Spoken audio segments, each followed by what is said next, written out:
Buenas noches, seguidores. Prepárense para adentrarse en las historias más oscuras y escalofriantes de trabajos nocturnos. No es recomendable ver este video después de las 12 de la noche. Apaga las luces. Comencemos. Mi nombre es Marcos, y llevo 5 años trabajando como camarero en el turno de madrugada en un pequeño restaurante en las afueras de una ciudad al norte de Texas. Nuestro local, Midnight Grill, es conocido entre los camioneros y viajeros nocturnos por estar abierto 24 horas. Es un lugar modesto, con una decoración anticuada, luces de neón que parpadean, y una atmósfera que resulta acogedora para quienes buscan un respiro en medio de la oscuridad. La mayoría de las noches transcurren tranquilas, algún conductor que pide café para mantenerse despierto, parejas jóvenes en busca de algo diferente, o incluso clientes solitarios con cara de pocos amigos. Pero aquella noche fue distinta. Aquella noche conocí al cliente más extraño que jamás había atendido. Era cerca de las 3:15 de la mañana, esa hora en la que el restaurante suele estar completamente vacío. Estaba limpiando el mostrador cuando lo vi entrar. Era un hombre alto, delgado, con un rostro alargado y pálido. Llevaba un sombrero negro de ala ancha y un abrigo largo que parecía fuera de lugar para la temporada. Lo primero que noté fueron sus ojos. Eran de un gris tan claro que casi parecían transparentes. Me miraban fijamente, sin parpadear, como si estuviera analizando cada detalle de mi ser. Buenas noches, dije, intentando sonar natural. El hombre inclinó la cabeza ligeramente en un gesto de saludo, pero no dijo nada. Caminó hasta una mesa en el rincón más alejado del restaurante y se sentó de espaldas al resto del local. Me acerqué con el menú, pero antes de que pudiera entregárselo, habló con una voz baja y pausada que me hizo sentir un escalofrío. «Quiero carne cruda». Lo miré, confundido. «¿Perdón? ¿Se refiere a un corte en especial? Tenemos bistec, chuletas. Carne, cruda». Su tono no admitía discusión. Algo en su presencia me hacía sentir que debía obedecer, aunque la petición no tenía sentido. Fui a la cocina y hablé con Ricardo, el cocinero que trabajaba conmigo esa noche. ¿Puedes creerlo? «¿Quiere carne cruda?», le dije, intentando reírme, pero mi voz sonaba tensa. Ricardo, siempre práctico, me lanzó un pedazo de carne de res sin cocinar. «Si lo quiere así, dáselo. Es su dinero». Regresé a la mesa y coloqué el plato frente al hombre. No usó cubiertos. Tomó la carne con las manos, la acercó a su rostro y, para mi horror, la mordió con sus dientes. El sonido de la carne desgarrándose era grotesco, y el hombre masticaba lentamente, como si estuviera saboreando cada fibra. Intenté no mirar, pero era imposible ignorarlo. La forma en que comía no era humana. Sus movimientos eran demasiado fluidos, casi como si su mandíbula estuviera diseñada para desgarrar carne de esa manera. Cuando terminó, levantó la vista y me llamó con un gesto de su mano. Me acerqué, intentando controlar el temblor en mis piernas. «Más», dijo, su voz aún más grave que antes. «Señor, no sé si es seguro comer carne cruda en esas cantidades». «¿Más?». Volví a la cocina y le expliqué la situación a Ricardo. Él se rió nerviosamente, pero al ver mi cara, dejó de bromear. «Esto es raro, hermano. Muy raro». Le llevé otro plato, y el hombre repitió el mismo ritual, devorando la carne como si estuviera famélico.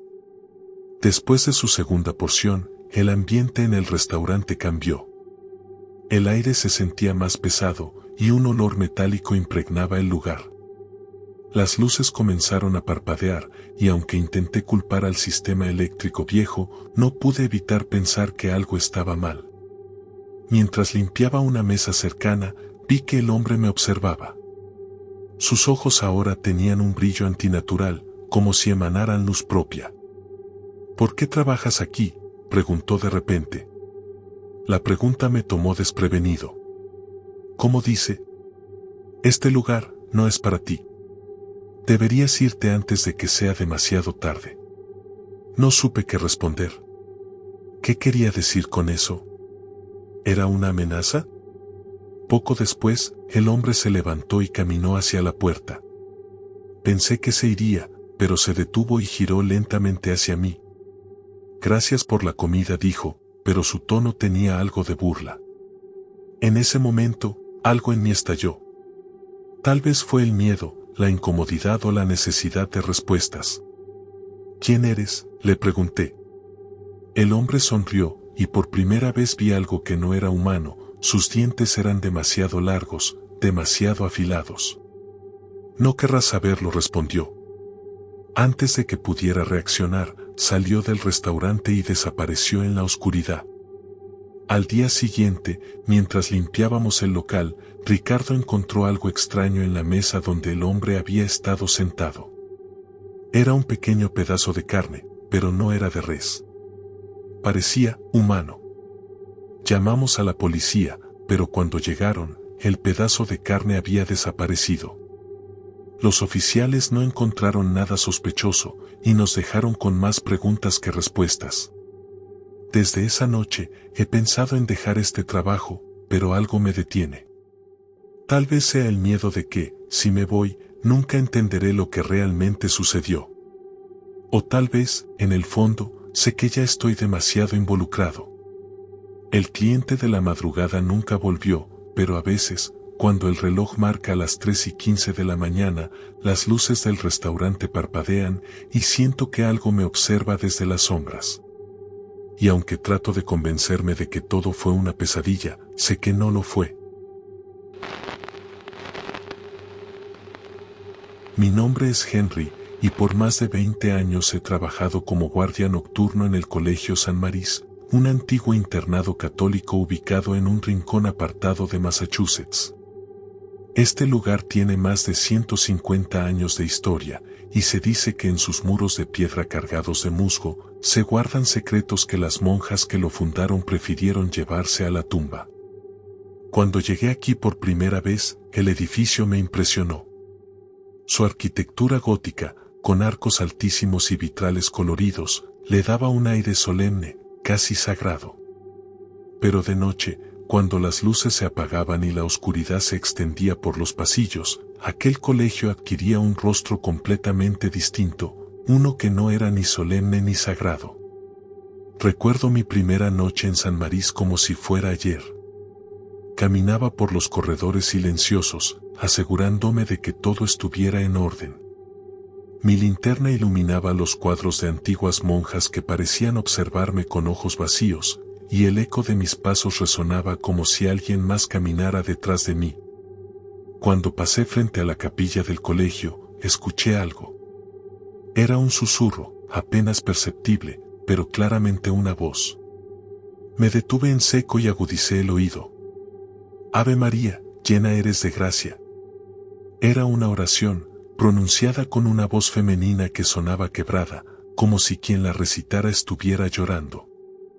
Abrí la puerta de la capilla con cautela. Estaba vacía, completamente oscura, salvo por un débil resplandor que provenía del altar. Me acerqué, y fue entonces cuando lo vi, una figura arrodillada, vestida con un hábito negro, el rostro oculto bajo un velo. Sentí un escalofrío recorrerme.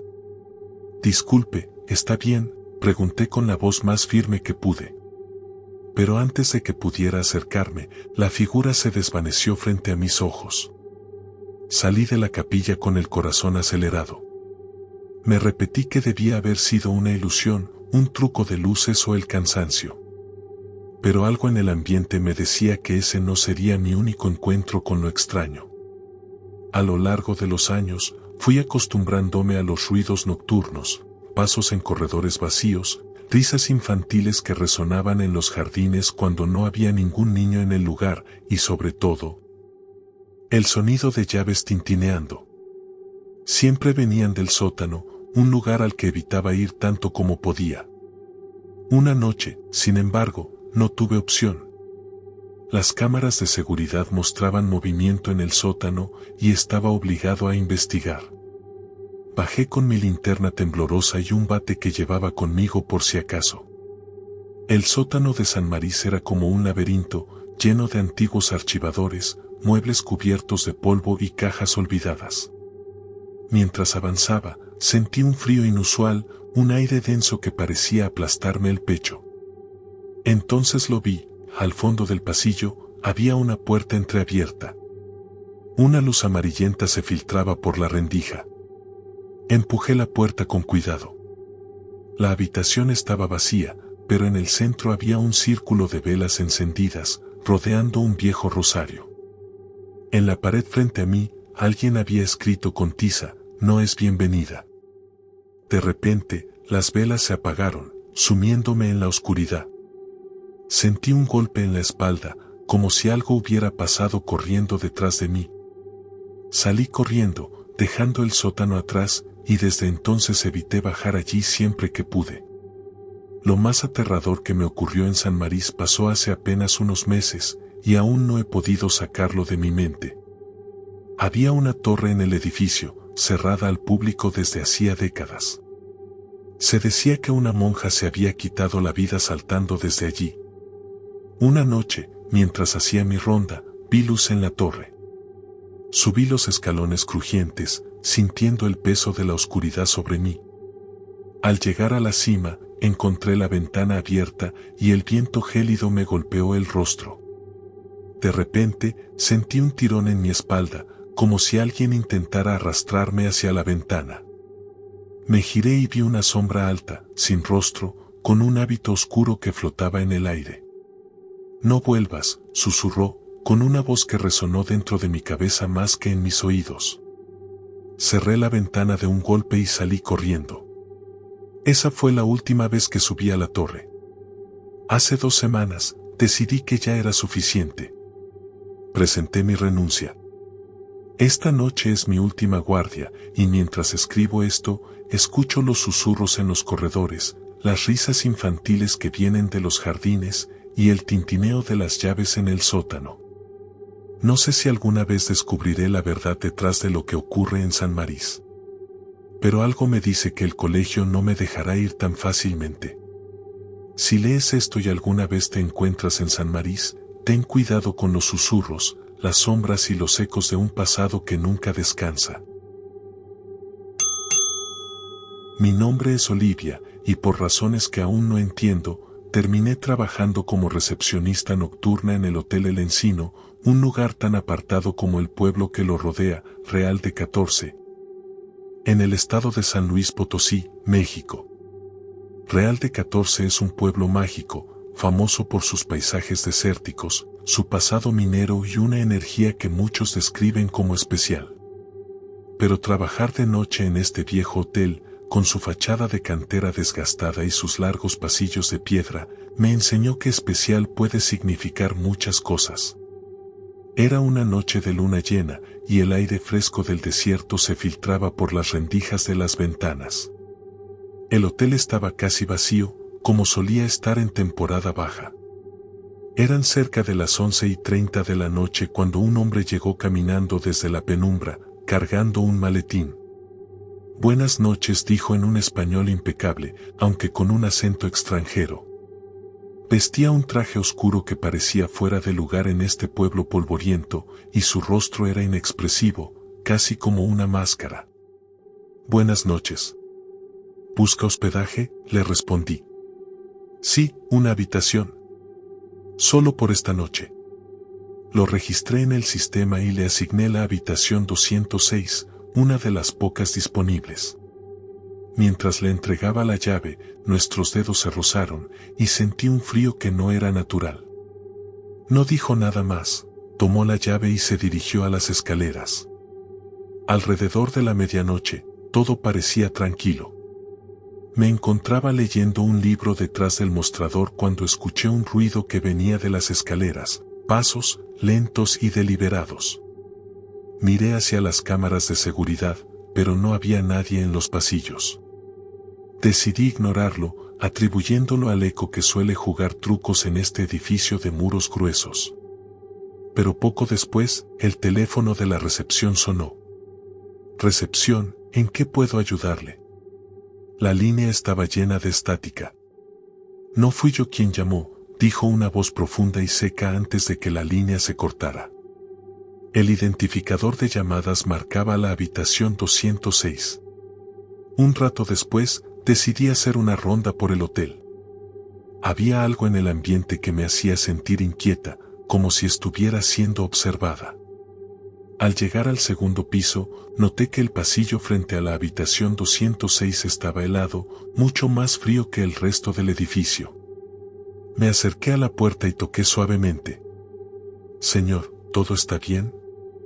No hubo respuesta, pero escuché algo al otro lado, un murmullo bajo, como si alguien estuviera rezando en un idioma que no reconocía. Retrocedí y decidí no insistir. Cerca de las 3 de la mañana, el hombre bajó las escaleras y se acercó al mostrador. Llevaba el mismo traje, pero su rostro parecía más pálido, casi grisáceo. «Necesito otra llave», dijo. «¿Olvidó la suya dentro?», pregunté, intentando mantener la calma. «No».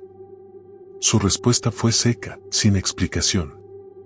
Le entregué una copia y lo observé mientras regresaba a su habitación.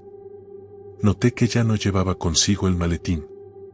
Cuando mi turno estaba por terminar, sentí una necesidad inexplicable de volver a la habitación 206. Tal vez fue curiosidad o tal vez algo más profundo que no sabría describir. Tomé la llave maestra y subí al segundo piso. La puerta de la habitación estaba entreabierta. Empujé con cuidado y me encontré con algo que me hizo dudar de mi cordura. La habitación estaba completamente vacía. No había signos de que alguien hubiera dormido allí, pero en el centro del suelo había un maletín de cuero negro.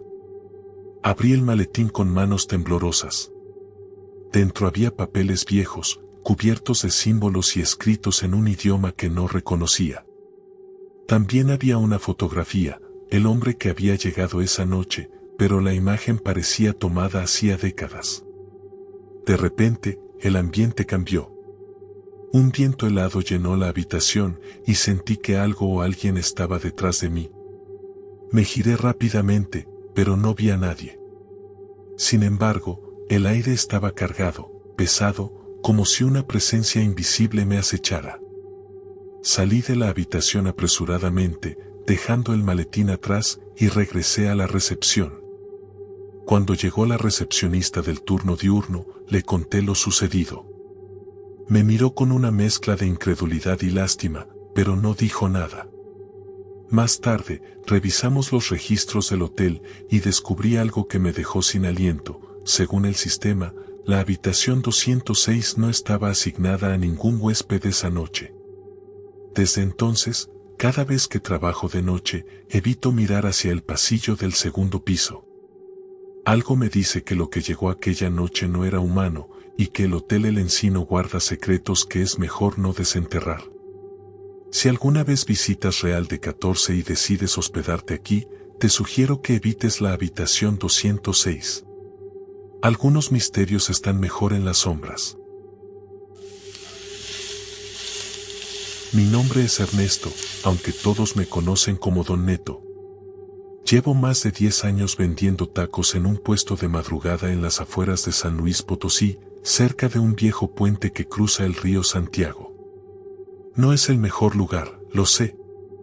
Las calles están oscuras, casi desiertas, y el alumbrado público a veces falla, dejando las sombras jugar con mi imaginación.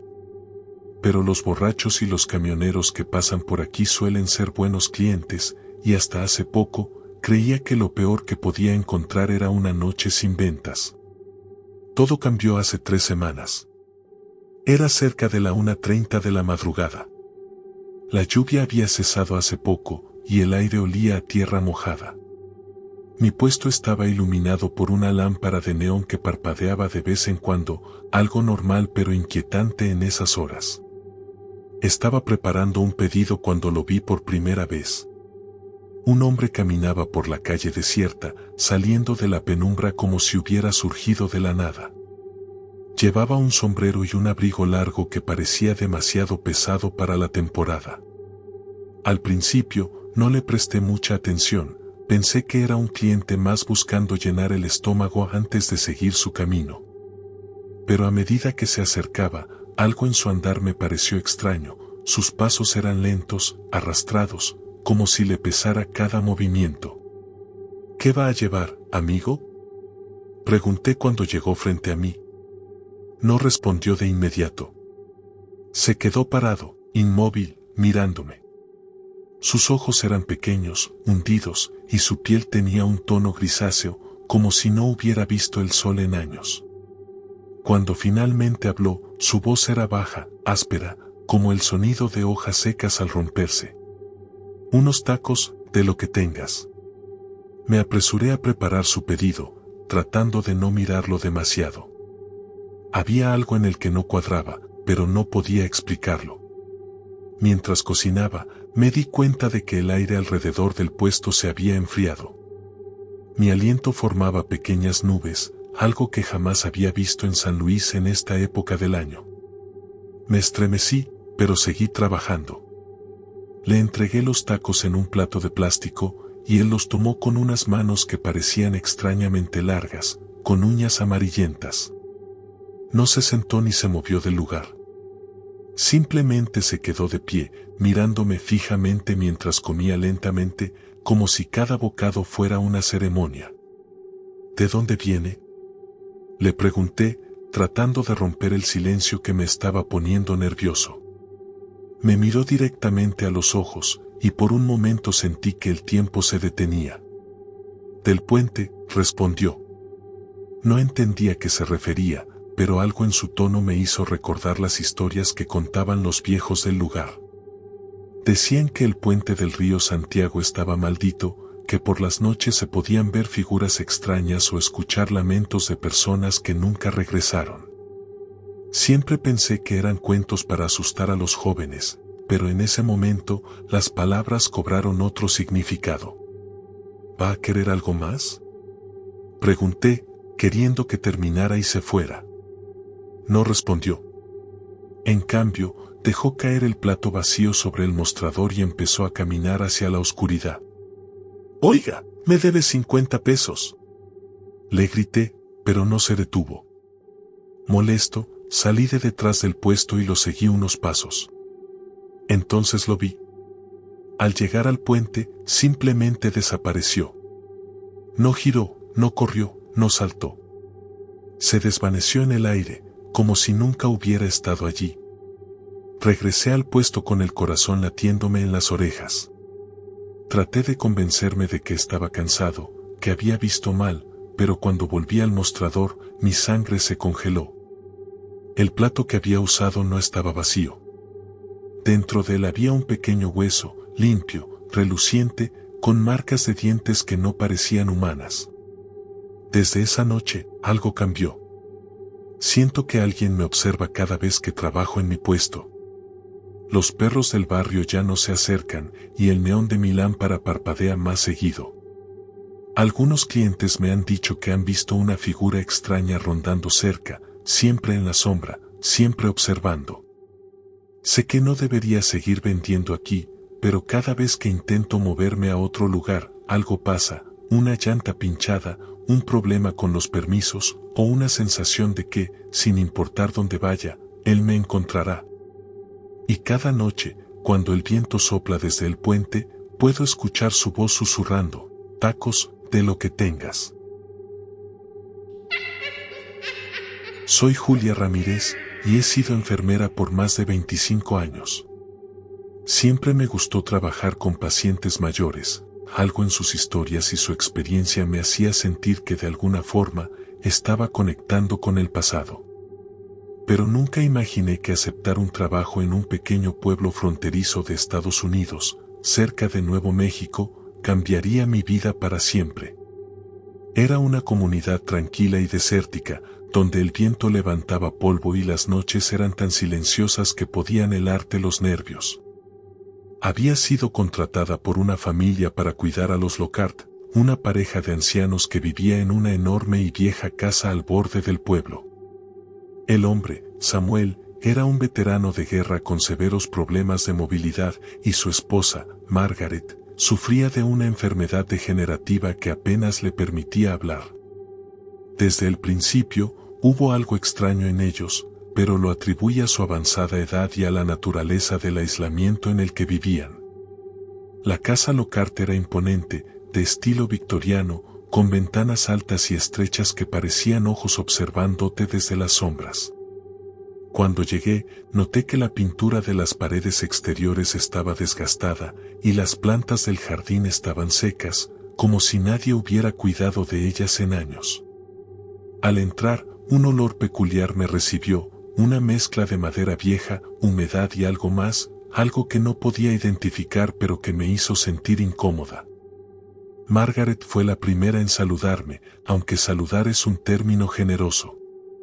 Estaba sentada en una silla de ruedas en la sala, sus manos huesudas descansando en su regazo, y apenas alzó la vista cuando entré.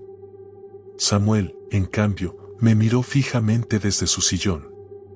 Sus ojos eran fríos, calculadores, y me observaban con una intensidad que hizo que me removiera incómoda en mi lugar. «Es la enfermera nueva», dijo Samuel con una voz ronca.